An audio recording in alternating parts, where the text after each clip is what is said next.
আজকে এমন একটা মিষ্টি তৈরি করে দেখাবো যা দেখা মাত্রই আপনাদের লোভ লেগে যাবে। হ্যাঁ ভিউয়ার্স, ঠিকই শুনেছেন, আজকে তৈরি করে দেখাবো তুর্কির বিখ্যাত মিষ্টি তুলুম্বা।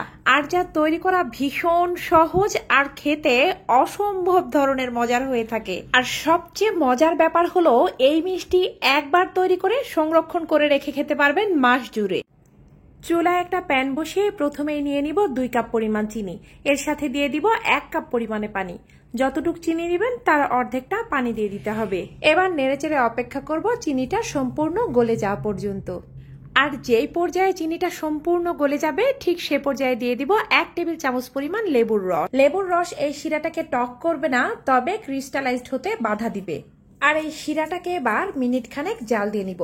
খুব বেশি জাল করা যাবে না। দেখুন যে পর্যায়ে দেখবেন শিরাটা একটু ঘন হয়ে এসেছে আর এরকম একটু হাত দিয়ে চেক করলে দেখবেন এটা একদম এরকম চিটচিটে আঠার মতো অথবা একতার একটু হবে হবে ভাব, ঠিক সে পর্যায়ে চুলা থেকে নামিয়ে নিতে হবে। এবার চুলায় আরো একটা প্যান বসিয়ে নিয়ে নিব 2 কাপ আর 1/4 কাপ পরিমাণ পানি। পানি কিছুটা গরম হয়ে আসলে দিয়ে দিব 1/2 চা চামচ পরিমাণ লবণ। আরো দিয়ে দিব 3 টেবিল চামচ পরিমাণ ঘি। ঘিয়ের পরিবর্তে চাইলে আপনারা বাটারও ব্যবহার করতে পারেন, তবে তেল ব্যবহার করলে এর রেজাল্ট এত একটা ভালো আসবে না। এবার নেড়েচেড়ে সবকিছু মিশিয়ে নিব। আর ঘি গলে গিয়ে যে পর্যায়ে দেখবেন পানিতে বলক চলে এসেছে ঠিক সে পর্যায়ে চুলার আগুনটা বন্ধ করে দিতে হবে। আর এই বন্ধ অবস্থাতেই দিয়ে দিব 2 কাপ পরিমাণে ময়দা। আর এই রেসিপির ক্ষেত্রে অবশ্যই ময়দাই ব্যবহার করবেন, আটা নয়। আর সাথে সাথেই খুব ভালোভাবে নেড়েচেড়ে ময়দাগুলো পানির সাথে মিশিয়ে নিতে হবে। আর চেষ্টা করবেন কোনোভাবেই যেন এই ময়দার ডোতে দলা পেকে না যায়। দেখুন এরকম একটা সফট মসৃণ ডো তৈরি করতে হবে। আর ভালোভাবে মেশানো হয়ে গেলে আবার চুলাটা আমি 1 মিনিটের জন্য ধরিয়ে দিব।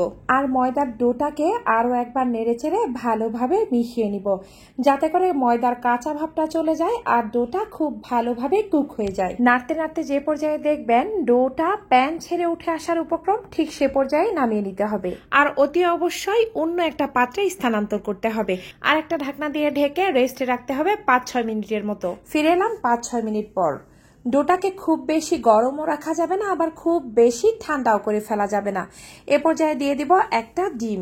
এই ডিমটা দিয়ে এই ডোয়ের সাথে খুব ভালোভাবে মাখিয়ে নিব। বুঝতে পারছেন তো, অতিরিক্ত গরম থাকলে ডিম কিন্তু কুক হয়ে যাবে, এজন্যই কিছুটা ঠান্ডা করে নিয়েছি। এবার নেড়েচেড়ে ভালোভাবে ডিমের সাথে এই ডোটাকে মাখিয়ে নিতে হবে। আর মাখানোর পরে দেখতেই পাচ্ছেন এমন আঠালো হয়েছে। ঠিক এই পর্যায়ে দিয়ে দিব আরো একটা ডিম। এই ডিমটা দিয়ে আবারও পুনরায় একইভাবে ভালো করে মাখিয়ে নিব। প্রথম একটু ভালোভাবে মিশতে চাইবে না, তবে দেখবেন কিছুক্ষণ বাদেই এটা পুরোপুরি মিশে যাবে। এবার শেষ ধাপে দিয়ে দিব আরো একটা ডিম। এবার এই ডিমটা দিয়েও আগের মতো খুব ভালোভাবে ফেটে মাখিয়ে নিব। আর এই ডিমটা মাখানো হয়ে গেলে ডোটার অবস্থাটা দেখুন। যদি দেখেন এরকম একদম আঠালো হয়েছে তাহলে বুঝবেন ডোটা ঠিকঠাক। এবার আমার প্রয়োজন হবে নজেলের। এই নজেলগুলো যে কোনো বেকারি আইটেম বিক্রি করে যারা তাদের কাছে অনায়াসেই পেয়ে যাবেন। আর একটা পাইপিং ব্যাগের, এই ব্যাগের ভিতরে আমি আগে থেকে তৈরি করে রাখা এই মিশ্রণটা নিয়ে নিব। যেহেতু এটা খুবই স্টিকি, একটু সাবধানে নিতে হবে। কেচি দিয়ে পাইপিং ব্যাগের মুখটা একটু কেটে নিব, এতে করে নজেলটা বেরিয়ে আসবে। আর এই তো একদম তৈরি। এবার চলে যাব মিষ্টি বানানোর কাজে। যেই প্যানে ভাজবো সেখানে দিয়েছি পর্যাপ্ত পরিমাণে তেল, তবে একটু লক্ষ্য করুন চুলার আগুন কিন্তু একদমই জ্বালানো নেই। আর এই পিঠা কিন্তু ঠান্ডা তেলেই দিয়ে দিতে হবে। একটা কেচির সাহায্যে দেখতেই পাচ্ছেন কিভাবে পিঠাগুলো আমি কেটে নিচ্ছি। আপনারা ছোট চাইলে ছোট করবেন, একটু বড় চাইলে বড়ও করতে পারেন, তবে এইরকম মিডিয়াম সাইজেই এই মিষ্টিটা দেখতে অপূর্ব লাগে। কয়েকটা মিষ্টি তেলে দেয়া হয়ে গেলে এবার চুলার আগুনটা জ্বালিয়ে দিব। আর একদম লোতে রেখে যতক্ষণ পর্যন্ত মিষ্টিগুলো ফুলে না উঠেছে ততক্ষণ পর্যন্ত এভাবে ভেজে নিব। সবগুলো মিষ্টি ফুলা হয়ে গেলে এবার চুলার হাই হিটে দিয়ে ভেজে নিতে হবে। মূলত এই মিষ্টির বৈশিষ্ট্যই এমন। এবার নেড়েচেড়ে মিষ্টিগুলোকে লাল লাল করে ভেজে নিতে হবে। আর দারুণ দেখতে গরম গরম এই মিষ্টিটা সেই আগে থেকে তৈরি শিরাতে দিয়ে খুব ভালোভাবে কোট করে নিব। তবে খুব বেশি শিরায় ডুবিয়ে রাখার কোনোই প্রয়োজন নেই, শিরা ঝরিয়ে তুলে নিব। এবার অবশিষ্ট মিষ্টিগুলো একইভাবে ভেজে নিব। আর সবগুলো তুলুম্বার মিষ্টিতে এরকম শিরা বা রস ভরিয়ে নেওয়া হয়ে গেলে চলে যাব পরিবেশনে।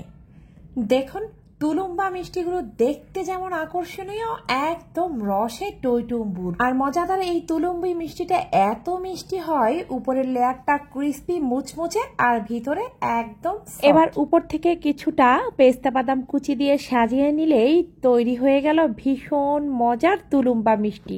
অবশ্যই ট্রাই করবেন, আশা করি ভালো লাগবে। এরকম আরো অনেক নিত্য নতুন সহজ রেসিপি পেতে অবশ্যই ভিডিওতে লাইক দিয়ে শেয়ার করে দিবেন, আর মতামত জানাতে চাইলে কমেন্ট করতে পারেন। আজ এ পর্যন্তই, দেখা হবে অনলাইনে আবার নতুন কোনো রেসিপি নিয়ে। আল্লাহ হাফেজ।